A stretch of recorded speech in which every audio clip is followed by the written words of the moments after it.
mari kita siapkan fokus kita dan juga buku kita kembali untuk memasuki materi yang sangat menarik nih, yang akan dibawakan oleh Dr. Christine Santun Sriati Lumban Tobing, MGizi, SPGK, Vinem Aivoka. Beliau saat ini bertugas di Mitra Keluarga Hospital Depok.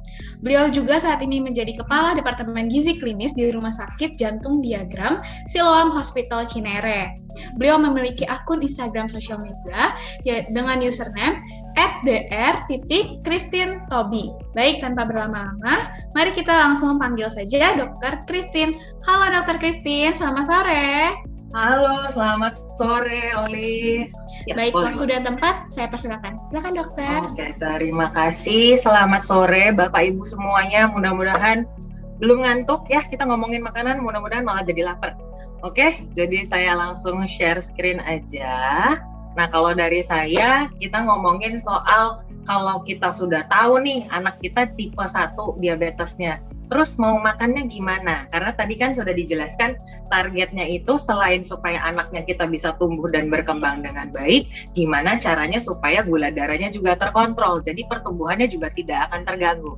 Nah, makannya makan apa gitu ya? Yang kita omongin sekarang itu. Nah, tadi udah dijelasin saya prakteknya di mana. Nanti boleh buat teman-teman Bapak Ibu yang mau ngobrol sama saya bisa ketemu di rumah sakit atau bisa di Instagram atau bisa email saya. Langsung aja. Jadi saya skip semuanya yang tadi masih ngomongin soal diabetes tipe 1 udah jelas dari Dr. Faisal. Kita langsung ngomongin soal dietnya aja. Tadi salah satu yang paling penting diperhatikan kalau kita tahu bahwa anak kita mengalami diabetes tipe 1, gimana sih caranya supaya kita bisa mengontrol atau mengobati atau menata laksana penyakitnya. Yang perlu diperhatikan tadi ada 4 ya. Yang pertama adalah insulin. Jadi pemberian insulinnya harus benar-benar dipahami. Jadi jangan sampai telat ngasihnya. Jadi tipe insulinnya pun berbeda-beda karena jenis insulin itu juga macam-macam. Jadi konsultasi yang benar sama dokternya gitu ya. Berapa banyak yang mau diberikan, kapan saja mau diberikan juga harus diperhatikan karena nanti juga akan berhubungan dengan jadwal makan. Jadi harus segandeng. Oke, kemudian yang diperhatikan berikutnya adalah si makanannya tadi. Nah, makanannya tadi makan apa? Intinya adalah pakai prinsip gizi seimbang atau balanced diet.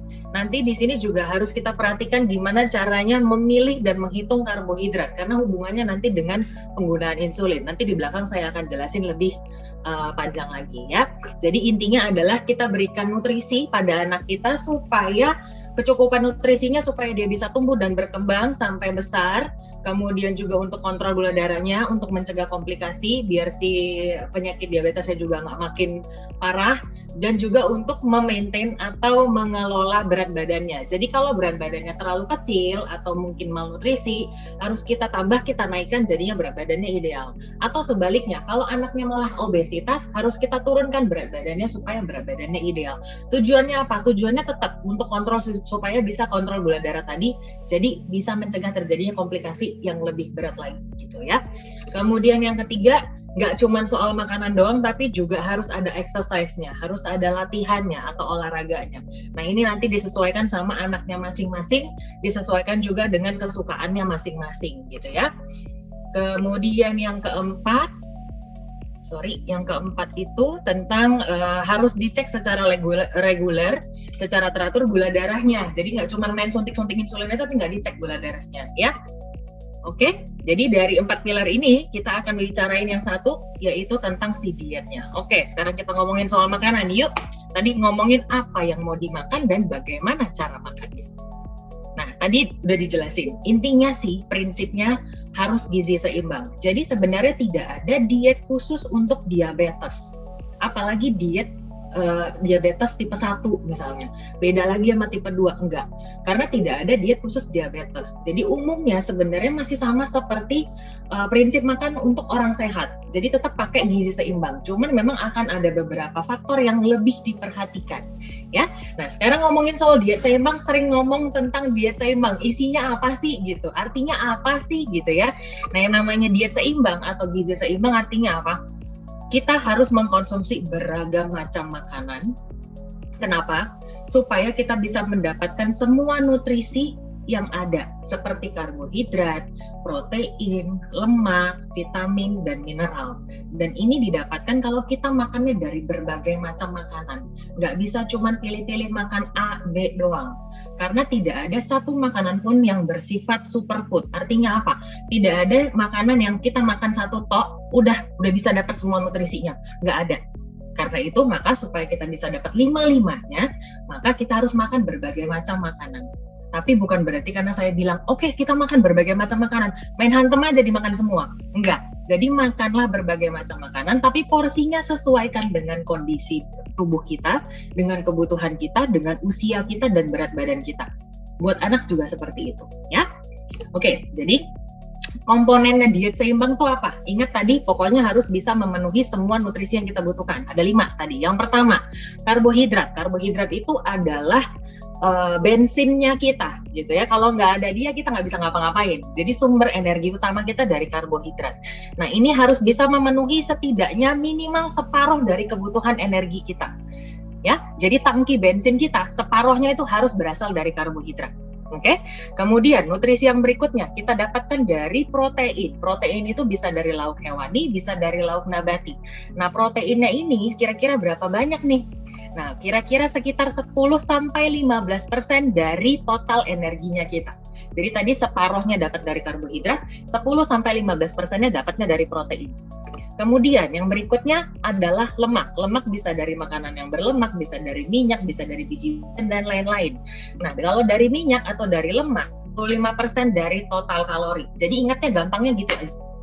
Karbohidratnya kira-kira separuh, 50-55, proteinnya 10-15, minyaknya atau lemaknya sekitar 30-35% dari total kebutuhan energinya kita. Oke, nah kemudian untuk yang kecil-kecilnya dapatnya vitamin dan mineral. Itu bisa dapatnya dari mana? Dari sayuran dan buah-buahan. Cara makannya gimana? Cukup 4-5 porsi per hari. Itu akan bisa mendapatkan atau mencukupi kebutuhan vitamin dan mineral anak kita. Selain dapat vitamin dan mineral, makan sayur dan buah-buahan juga akan memenuhi kebutuhan seratnya kita. Nah, kebutuhan serat anak kita itu butuhnya berapa? Cara hitungnya paling gampang pakai rumus ini. Jadi usia anak kita dalam satuan tahun tambahkan dengan 5. Jadi kalau anaknya kita usianya 5 tahun, berarti 5 tambah 5, berarti 10 gram per hari. Kebutuhan seratnya yang didapatkan baik dari sayuran maupun dari buah-buahan, ya. Jadi overview-nya kira-kira seperti ini soal diet seimbang. Kita jelasin satu-satu, ya.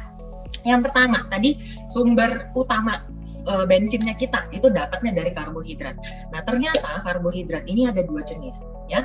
Yang pertama namanya karbohidrat simple atau karbohidrat sederhana. Ya, apa sih karbohidrat sederhana?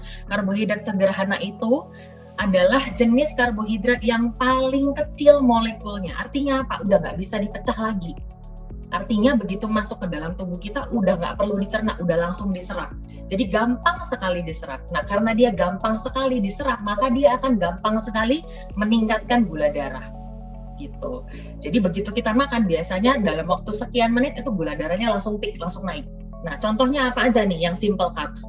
Itu seperti dari gula pasir, gula merah juga termasuk, kemudian sirup, madu, permen, dari semua tepung-tepungan, roti, kue, bahkan bubur. Makanya kenapa orang kalau minum teh manis tuh biasanya gula darahnya langsung naik, ya. Nah, kemudian karbohidrat yang kedua adalah karbohidrat yang kebalikannya, kompleks. Namanya juga udah kompleks. Artinya apa? Artinya struktur molekulnya itu kompleks, ya. Struktur molekulnya itu besar. Gitu. Karena dia kompleks, maka dia butuh dipecah-pecah dulu supaya udah bentuknya kecil baru bisa diserap. Nah, karena dia butuh dipecah-pecah dulu, maka pencernaannya pun akan lebih lambat. Karena untuk mencernanya saja sudah lebih lambat, maka gula darah pun tidak akan langsung naik meningkat seperti yang si simple carbs tadi. Karena kan dia butuh dipotong-potong dulu, habis itu diserap, habis itu nanti baru bisa masuk ke sirkulasi darah, gitu ya. Nah, contohnya apa aja bisa dapat dari beras? Apakah itu beras putih, apakah beras merah, beras hitam, beras coklat, macam-macam. Bisa dari ubi-ubian, dari gandum, dari sayuran, dari kacang-kacangan, dan buah juga. Ya, nah dari kedua jenis karbohidrat ini, yang paling penting berarti yang mana untuk yang diabetes? Apakah itu tipe 1 atau tipe 2? Berarti yang penting adalah yang kompleks, karena tujuannya apa? Supaya bensinnya kita tetap terisi, ya. Selain bensin kita tetap terisi, berarti si gulanya juga nggak boleh langsung naik. berarti pakainya yang kompleks karbohidrat, bukan yang simple karbohidrat, ya. Oke, ya tadi udah jelas tuh tentang karbohidrat. Nah, tadi kan saya sudah sempat jelasin bahwa kalau yang namanya karbohidrat itu dapatnya separuh dari kebutuhan energi. Dok, kalau misalnya kita mau bikin ke piring makan kita kira-kira seberapanya nih, supaya saya bisa yakin bahwa saya makannya nggak kedikitan atau nggak kebanyakan. Cara paling gampangnya pakai metode isi piringku. Ini di slide-nya sudah ada jelas ya, saya bikin piring besar begini, bayangin kayak piring makan kita di rumah, oke? Jadi setiap kali kita makan, apakah itu sarapan, apakah itu makan siang, ataupun makan malam, seperempat piring itu diisi dengan karbohidrat. Jadi seperempat piring, bukan setengah piring makannya kita. Ya, jadi seperempat piring sarapan, seperempat piring makan siang, dan seperempat piring makan malam isinya karbohidrat. Karbohidratnya mau apa terserah, silahkan mau pilih jenisnya yang mana, mau nasi, mau kentang, mau gandum dan lain-lain silahkan. Tapi sebaiknya paling banyak porsinya itu didapatkan dari karbohidrat yang kompleks tadi. Oke? Gampang ya? Oke, kemudian yang kedua, tadi ngomongin soal protein. Jadi kadang-kadang suka lupa nih, karena ingetnya, oh gula darah mesti terkontrol, ngomonginnya karbo mulu, ngomonginnya gula mulu, yang lainnya lupa ya. Nah, sebenarnya yang perlu diingat adalah protein juga ya. Protein itu apa sih?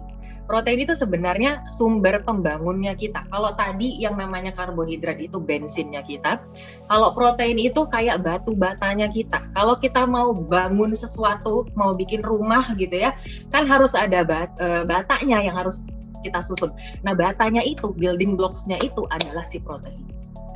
Dia kita pakai buat apa? Buat menyusun segala sesuatu yang ada di dalam tubuhnya kita. Mau katanya sel otak, mau katanya sel jantung, mau katanya mau bikin rambut, katanya mau bikin kuku, pokoknya semua dari ujung kepala sampai ujung kaki. Bahan baku utama, batu batanya adalah protein. Jadi sangat penting, walaupun dia hanya mengisi 10-15% dari total kalori. Ya, jadi buat anak kebutuhan proteinnya kalau kita konversikan ke gram adalah sekitar 0,8 sampai 2,2 gram per kilogram berat badan. Ini tergantung dari kondisi anaknya dan usianya. Jadi kita nggak bisa samain anak usia 5 tahun dapatnya berapa dengan anak usia 12 tahun. Ya, oke. Kemudian protein itu sebenarnya fungsinya apa sih gitu ya? Fungsinya selain tadi sebagai batu bata semua sel tubuhnya kita, sebenarnya dia juga akan membantu menstabilkan gula darah kita. Kenapa? Karena ternyata indeks glikemiknya rendah. Jadi dengan kita perbanyak makan protein akan membantu menstabilkan gula darahnya kita gitu. Jadi jangan cuman ingatnya makan karbohidratnya mau apa, kemudian berapa banyak, tapi juga harus didampingi sama si protein tadi. Nah, selain itu juga terutama ya buat anak-anak kita yang mungkin dikit-dikit pengen ngemil gitu ya. Daripada makan mulu ntar berat badan makin naik, tadi kan udah dibilangin sama Dr. Faisal, jangan sampai obesitas. Kalau obesitas turunin berat badannya gitu. Nah, ternyata dengan makan protein lebih banyak bisa membantu si anak kita akan kenyang lebih lama loh sebenarnya. Ya, jadi nggak bolak-balik pengen lagi nyari lagi gitu. Jadi perbanyak makan proteinnya, dan ternyata kalau makan protein lebih banyak juga akan membantu pembakaran lemak lebih banyak. Ini sangat menguntungkan juga buat mungkin anak-anak kita yang mau kita turunkan berat badannya, yang sedang mengalami obesitas. Selain itu ya tadi macam-macam, bagus buat otot, bagus buat otaknya si anak kita, buat memori, buat proses belajar, buat kesehatan jantung dan macam-macam ya. Oke, nah protein bisa dapatnya dari mana? Tadi di depan sudah sekilas dijelaskan, jadi bisa dapat dari hewani, apakah ikan, daging, ayam, produk susu, dan lain-lain, atau bisa juga dari nabati, tahu, tempe, kacang-kacangan. Semuanya bisa dipilih, cuman memang masing-masing punya kelebihan dan kekurangan masing-masing. Kalau untuk yang protein hewani itu memang asam aminonya komposisinya lebih lengkap dibanding yang nabati. Jadi dia kualitasnya lebih bagus sebenarnya daripada nabati. Tapi bukan berarti karena saya bilang kualitasnya lebih bagus ya udah berarti makan hewani aja, nabati kagak bagus. Enggak juga.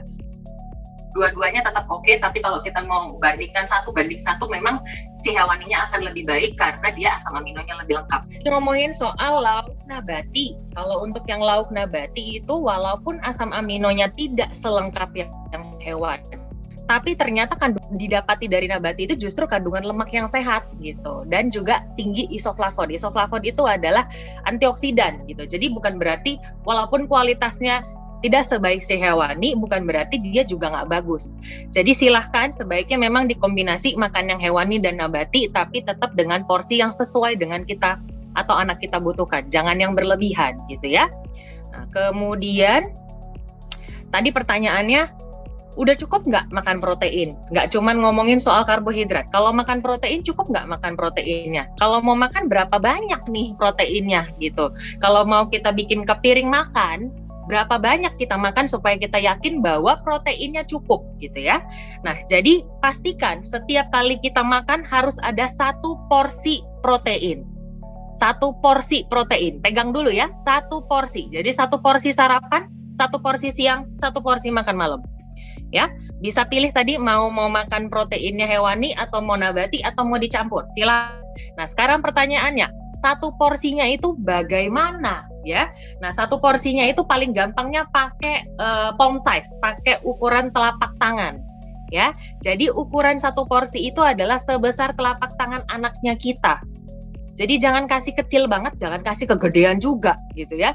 Setiap kali makan berarti pagi dapat 1 potong ukurannya sebesar telapak tangan anak. Makan siangnya juga sama, 1 potong sebesar telapak tangannya. Kemudian nanti makan malam juga sama. Jadi sehari dapat setidaknya 3 potong. Kalau pakai metode isi piringku gimana? Sama seperti yang karbohidrat. 1/4 piringnya kita itu harus diisi dengan lauk. Jadi tadi 1/4 piring isinya karbo, 1/4-nya lagi isinya lauk tadi. Boleh yang hewani, boleh yang nabati. Ya.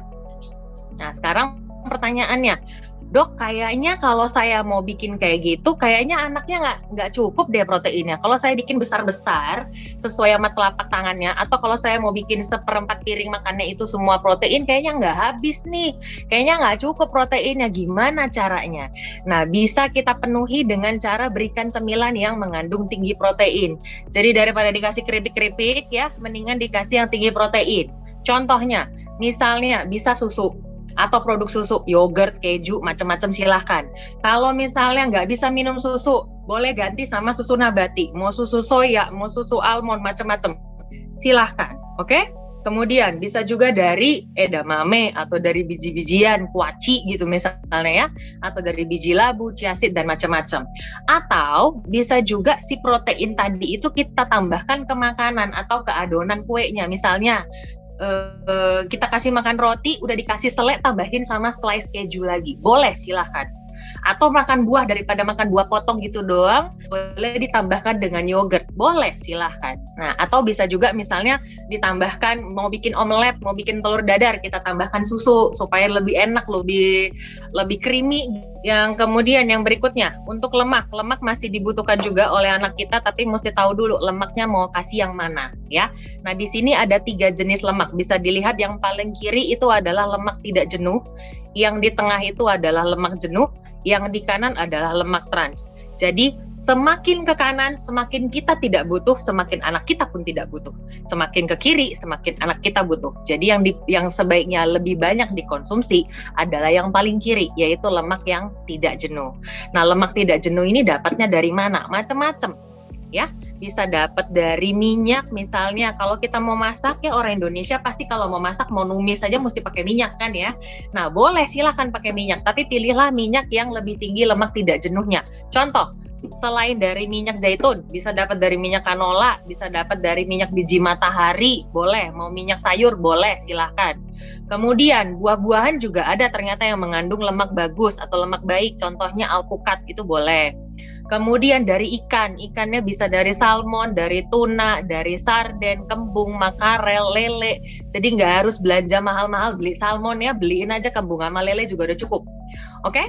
Kemudian bisa dapat dari biji-bijian, tadi dari kuaci bisa. Cuman hati-hati ya, karena saya bilang makan kuaci, hati-hati sama jajanan kuaci. Karena jajanan kuaci sekarang tuh perhatiin lagi di kemasannya tinggi garam. Jadi lihat lagi konten garamnya seberapa banyak. Kemudian bisa dapat dari kacang-kacangan, oke? Nah, terus yang perlu diperhatikan adalah tadi supaya jangan berlebihan si lemaknya. Gimana cara makannya? Yang penting pertama, setiap kali anak kita mau makan atau kita mau memberikan makanan pada anak, sebaiknya batasi bahkan hindari segala sesuatu yang berhubungan dengan jeroan. Termasuk si kulit ayam. Jadi nggak cuma hati ampela doang. Kalau mau ngasih ayam goreng ya kasih ayam goreng boleh, tapi sebaiknya kulitnya dibuang, ya. Kemudian yang berikutnya, kalau kita mau masak pakai minyak silahkan. Nah, berapa banyak minyaknya? Minyak yang kita pakai itu dalam 1 hari itu maksimum 5 sendok makan. Jadi ingat lagi, tadi pagi ngegoreng telur, tadi siang ngegoreng ayam, ntar malam kita mau ngegoreng ikan. Minyaknya berapa banyak ya? Jadi perhatiin lagi, dalam sehari pakai minyak cuma 5 sendok makan. Ya. Kemudian berikutnya, gimana caranya dok? Saya mau goreng tapi minyaknya cuma 5 sendok makan. Ikannya kagak kelelep ke dalam gitu ya ceritanya. Nah, cara ngegorengnya yang kita ganti. Kalau untuk bumbu silahkan gunakan bumbu masakan yang memang sudah biasa kita gunakan gitu. Yang emang kita suka pakainya apa. Silahkan bumbuin sesuai dengan selera. Tapi cara ngegorengnya kita ganti. Kalau selama ini kita ngegorengnya tipenya deep fried atau dia berendam gitu ceritanya di dalam atau kecemplung di dalam minyaknya, maka ini kebalikannya. Minyaknya itu hanya untuk mengolesi si panci atau teflonnya kita. Jadi kita masaknya kayak semi-semi dibakar atau dipanggang gitu ya, dibolak-balik sampai dia mateng, sampai dia kering. Nanti mungkin kalau sekarang nggak kebayang gimana caranya, tapi cobain dulu di rumah, hasil akhirnya akan sama seperti digoreng cemplung, rasanya juga akan sama, tapi setidaknya minyaknya jauh lebih sedikit dibanding dengan kalau kita ngegoreng main cemplung. Gitu ya, selain lebih sehat, lebih hemat, uang belanja juga lebih hemat, kan cuma 5 sendok makan per hari. Ya.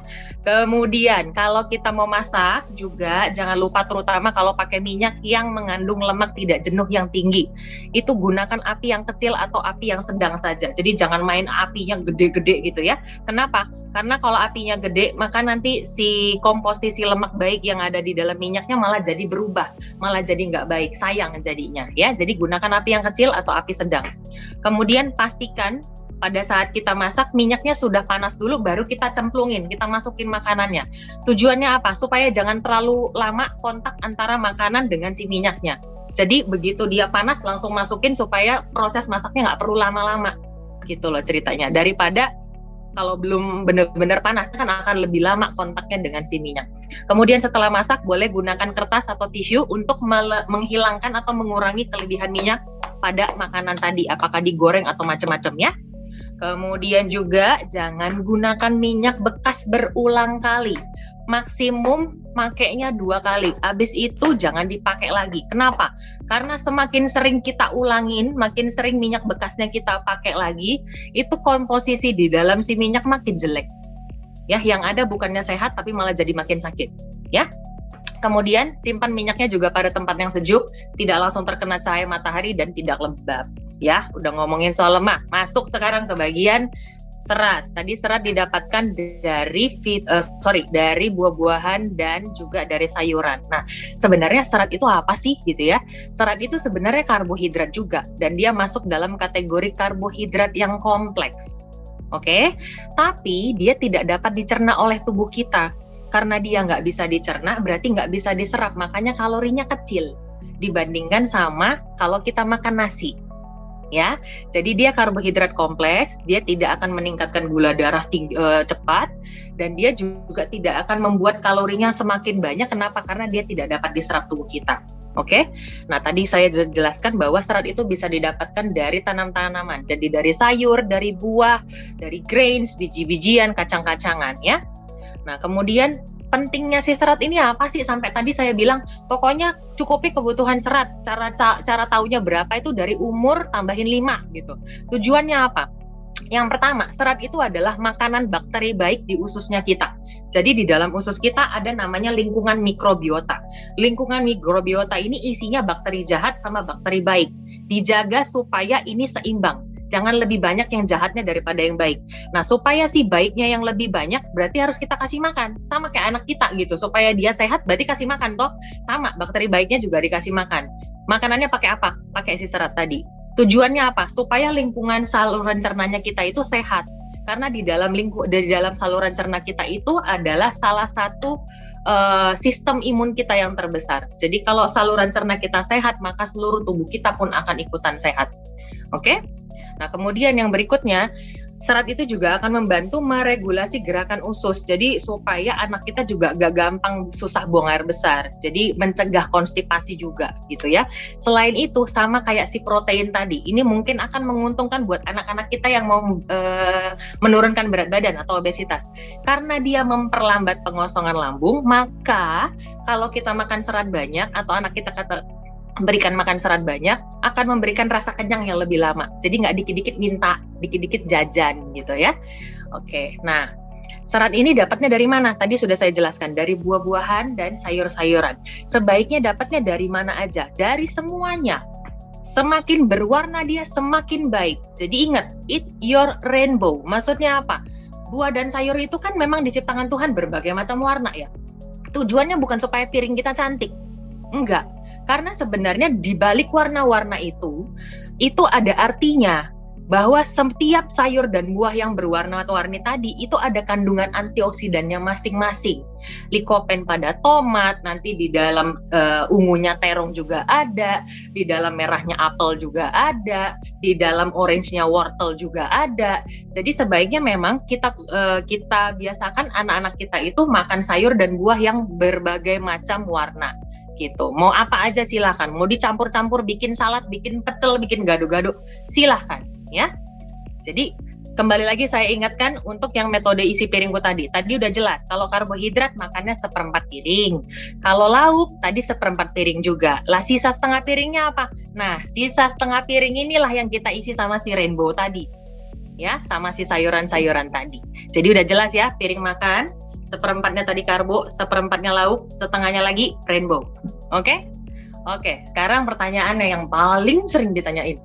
Dok, anak saya itu susah banget makan sayur. Susah banget makan buah. Gimana caranya? Misalnya gitu ya. Oke, yang pertama, buah bisa kita gunakan jadi salah satu alternatif untuk cemilan. Ingat tadi, daripada dikasih ciki-ciki, daripada dikasih kerupuk gitu ya, mendingan kasihnya buah. Apakah itu buah potong, atau buahnya mau dicampur sama air kelapa, apakah buahnya mau dicampur sama yogurt, silahkan ya. Atau si buah sama sayuran tadi boleh kita tambahkan ke makanan yang dia suka.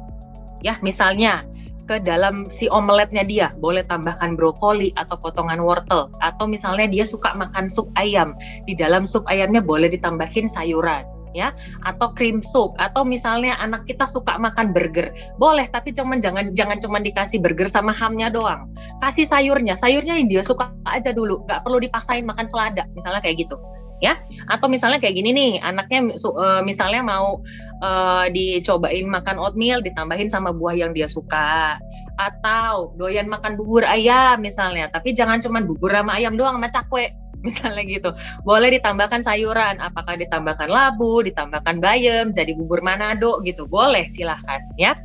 Kemudian juga boleh dikombinasikan, misalnya gini, anak saya suka makan sayur tapi sayurnya maunya timun tok misalnya gitu ya, yang lainnya nggak mau. Nah, cara ngenalinnya boleh kita gabung antara yang dia suka dengan yang belum pernah dicoba atau yang dia sama sekali nggak suka. Paling gampang tuh misalnya kayak tadi sayur sop, misalnya maunya cuma makan wortel doang. Nah, di sayur sopnya itu mungkin bisa kita tambahkan selain si wortel, tambahin sama buncis misalnya gitu. Nggak usah macam-macam dulu, 2 jenis aja. Nanti pelan-pelan baru tambahin sama yang lain. Atau kalau anaknya doyan gado-gado misalnya, tapi maunya dipilih-pilih, cuman makan kacang panjangnya doang sama timun misalnya, oke, tambahin sama toge misalnya, atau tambahin sama yang lain gitu, boleh ya. Kemudian variasi cemilan kayak tadi, kalau misalnya makan buah potong kok kayaknya anaknya bosen gitu ya, si buah potongnya boleh ditambahin sama air kelapa, jadi bikin es buah. Tapi tidak pakai sirup, tidak pakai minuman yang bersoda. Jadi ganti pakai air kelapa. Boleh, seger, kenyang, tapi lebih sehat. Atau bikinin salad buah, tapi daripada pakai Thousand Island, daripada pakai mayones, ganti pakai yogurt. Yogurtnya kasih yang dia suka. Mau rasa apa silahkan, dia sukanya apa. Oke? Atau bisa dikasih dalam bentuk smoothies. Kalau misalnya dia ngelihat bentuknya aja udah enek, nggak mau gitu ya, boleh dihaluskan. Kita bikin smoothies. Padukan antara buah yang dia suka dengan buah yang tidak disuka, atau buah yang dia suka dengan sayuran yang dia tidak suka. Silahkan, boleh. Kemudian, boleh nggak dok kalau misalnya saya kasih makanan yang sudah dalam bentuk kemasan yang mengklaim kalau dia itu tinggi serat? Perhatikan lagi isinya. Selain lihat konten gulanya tinggi atau tidak, lihat lagi konten seratnya berapa banyak. Kalau di labelnya itu ternyata seratnya itu di bawah 4 gram per takaran saji, berarti dia tidak tinggi serat. Tapi kalau dia sudah lebih dari 4 gram per takaran saji, berarti per sekali makan, itu berarti sudah masuk kategori tinggi serat, ya. Oke, yang berikutnya yang terakhir ya, ngomongin soal probiotik, bahwa ternyata probiotik ini juga berpengaruh dengan diabetes. Tadi saya sudah sedikit jelasin bahwa di dalam tubuh kita, di dalam perut kita, ada yang namanya mikrobiota, isinya bakteri baik dan bakteri jahat. Yang baik ini namanya si probiotik, oke? Kalau misalnya tidak seimbang, lebih banyak yang si jahat, ini namanya kondisinya disbiosis. Nah, kondisi disbiosis inilah yang akan menyebabkan terjadi yang namanya keinflamasi atau peradangan. Maka si ususnya juga akan banyak bocor. Kalau dia sudah bocor, maka bakteri-bakteri yang jahat tadi itu bisa keluar tuh, malah jadi bikin penyakit. Salah satunya juga akan menyebabkan terjadinya diabetes tipe 1. Kalau sudah terjadi diabetes, maka diabetesnya akan lebih susah untuk dikontrol. Ya, maka probiotik juga jangan lupa tetap harus dibutuhkan. Dapatnya dari mana? Macam-macam. Yang penting intinya adalah dari makanan yang difermentasi. Jadi bisa dari yogurt, bisa dari susu yang difermentasi, bisa dari acar, bisa dari kombucha, dari tempe, gampangnya dapatnya dari kimchi, dari cuka apel, kemudian sauerkraut, ini mungkin agak susah, sama dari miso. Jadi boleh pilih mau dapatnya dari mana, ya. Kemudian tadi udah jelas tuh, oke, makanannya bla bla bla bla. Sekarang langsung ke makanannya aja deh gitu ya. Saya bikin perhitungan contoh makanan yang paling sering dimakan sama anak-anak, terutama yang paling sering dimakan sama pasien saya yang anak-anak ya.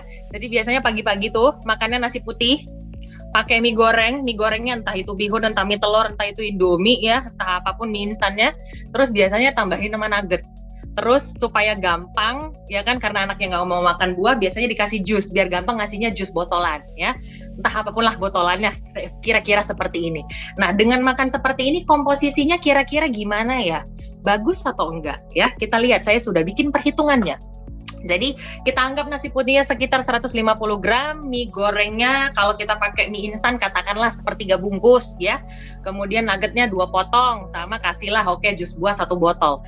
Ternyata dari sini kita dapatkan total kalorinya itu di 638,5 kalori, jadi cukup tinggi ya untuk sarapan ya.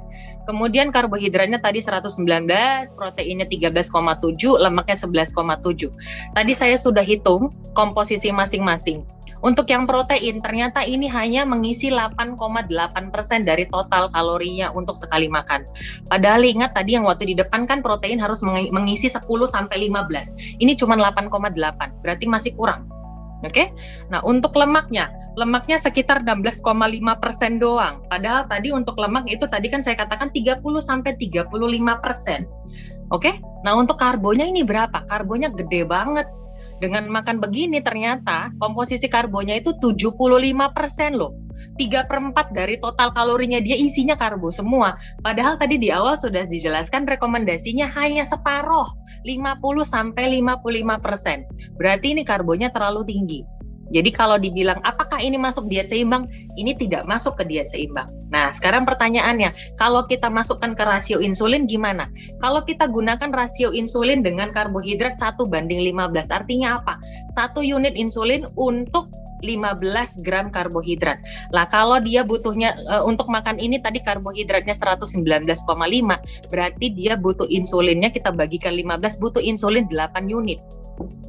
Untuk anak-anak yang mungkin diberikan insulin sesuai dengan kondisi makan masing-masing, ini harus benar-benar dihitung ya pada saat lagi kita berikan makanan. Tapi untuk anak yang dapat fixed dose, artinya apa? Sudah jelas segitu doang tuh dapatnya. Pagi sekian unit, siang sekian unit, malam sekian unit, misalnya seperti itu. Perhatikan lagi ya, jadi jangan asal dikasih makan karbonya, tapi juga jangan karena terlalu takut akhirnya karbonya nggak dikasih gitu ya. Nah sekarang dok, kalau memang ini tidak seimbang, ini tidak baik, terlalu besar karbonya, contohnya sarapan yang lebih seimbang itu apa? Saya sudah bikinin satu. Nah, kita ganti nih si mie tadi sama si nugget tadi. Gantinya pakai apa? Pakai ayam goreng sama sayur sop. Jadi nasi putih, lauknya ayam goreng bukan nugget, kemudian si mie goreng tadi kita ganti sama sayur sop supaya dia bisa tetap dapat sayur juga ya. Kemudian untuk yang si jus buah botol tadi kita ganti susu deh biar lebih sehat misalnya gitu. Nah, kalau dengan begini komposisinya, isinya gimana? Nah, isinya tadi saya sudah hitungin juga. Dengan komposisi tadi makan nasi putih 100 gram, ayamnya sepotong aja. Ini saya pakainya mungkin di gambarnya sayap ya, tapi saya bikinnya 1 potong paha. kemudian sayur sop katakanlah 1 mangkuk kecil, kemudian susunya juga nggak yang besar-besar, 200 ml aja, rasa coklat misalnya gitu. Ternyata kalorinya hanya sekitar 574, jadi nggak segede yang pertama tadi. Kemudian karbohidratnya jauh di bawah, 68 gram. Proteinnya jauh lebih tinggi, 22 gram. Dan lemaknya 22,4 gram. Dari sini komposisinya gimana? Untuk proteinnya dia masuk 15% dari total kalori sekali makan. Ini sudah masuk diet seimbang. Tadi kan proteinnya mengisi 10-15%. Oke, nah untuk lemaknya sesuai nggak? Untuk lemaknya juga sesuai. Dia mengisi 35%. Tadi saya bilang rekomendasinya 30-35% dari total sekali makan, total kalorinya. Oke, nah untuk karbohidratnya gimana? Untuk karbohidratnya itu mengisi 50%. Jadi sesuai rekomendasi, separuh dari yang kita makan itu berasal dari karbohidrat, 50%. Oke, jadi kalau dari sini berarti komposisinya sudah masuk dalam kategori komposisi yang seimbang, sudah lebih baik. Nah, kalau dengan makan seperti ini, karbohidratnya 68,5 gram, butuh insulinnya berapa, Dok? Butuh insulinnya kalau kita masukkan dengan rasio insulin tadi, dengan karbohidrat, itu sekitar 4,56 unit. Nah, kalau sudah di atas 0,5, memang biasanya kita ambilnya ke atas. Jadi kalau begini nyuntiknya sekitar 5 unit. Jadi tidak segede yang tadi yang pertama. Jadi perhatikan lagi, mungkin masing-masing case-nya pasti beda-beda ya. Apakah anaknya dapatnya yang fixed dose insulinnya atau yang sesuai dengan makannya, disesuaikan dengan makanannya masing-masing. Gitu ya. Oke, sekarang tadi udah dijelasin kalau untuk makanannya. Sorry ini pasti udah lewat banget, tapi dikit aja. Saya cuma mau ngasih tahu kira-kira pilihan cemilan yang lebih sehat. Kalau misalnya nggak boleh ini, bagusnya gantinya apa gitu ya, mungkin bisa membantu. Jadi contoh cemilan sehat bisa dengan popcorn, tapi hati-hati toppingannya jangan dikasih karamel juga ya. Kemudian boleh dikasih puding, boleh dikasih biskuit, daripada ngasih keripik supaya ada yang crispy-crispy, kasih biskuit. Boleh buah potong, jangan dikasih yang ditambahin mayones. Bisa juga yogurt, bisa juga susu, bisa roti gandum, dikasih selainya mau selai kacang silahkan. Kemudian bubur kacang hijau atau edamame ya. Atau bisa juga diganti sama yang lain. Contoh misalnya, kalau anak kita doyannya makan kerupuk atau keripik, boleh diganti sama kacang almond, kan sama-sama crispy. Atau diganti sama popcorn, jadi tetap dapat krenyes-krenyesnya. Atau boleh diganti dengan edamame, tapi edamame jangan basah gitu loh ceritanya. Misalnya mau dipanggang lagi juga nggak ada masalah ya. Atau misalnya anaknya doyan makan roti, silahkan daripada kasih roti tawar biasa, ganti dengan roti tawar gandum. Kemudian anaknya doyan minum susu. Kalau anaknya berat badannya berlebih atau obesitas, jangan berikan susu yang full cream atau bahkan kental manis, jangan. Berikan susu tapi susunya yang rendah lemak. Atau kalau mau diberikan skim, bagus. Tapi kalau nggak bisa, kasih yang rendah lemak ya. Kemudian kalau anaknya doyannya makan es krimnya boleh kita ganti, karena rata-rata kan es krim itu tinggi lemak dan tinggi gula. Boleh diganti pakai apa? Boleh diganti pakai yogurt. Yogurtnya simpan di freezer, jadi dia akan freeze, jadi bentuknya akan mirip seperti es krim. Oke, atau bisa juga dengan buah yang kita blender atau kita bikin jus, terus kita bikin dicetakan lollipop, bikin es krim sendiri. Boleh, silahkan ya. Jadi tetap dapat anaknya tapi lebih sehat gitu ya. Kemudian kalau anaknya doyan makan permennya ganti sama apa? Permennya boleh diganti sama buah potong yang kita bekukan di freezer. Contoh apakah pisang, apakah mangga. Jadi kita potong kecil-kecil seukuran dengan bite size, seukuran mulut anak kita. Kita masukin ke freezer, jadi bikin kontainernya khusus supaya jangan terkontaminasi sama yang lain. Setiap anaknya pengen ngemil yang manis-manis, berikan itu. Jadi dia akan emut-emut mirip kayak permen.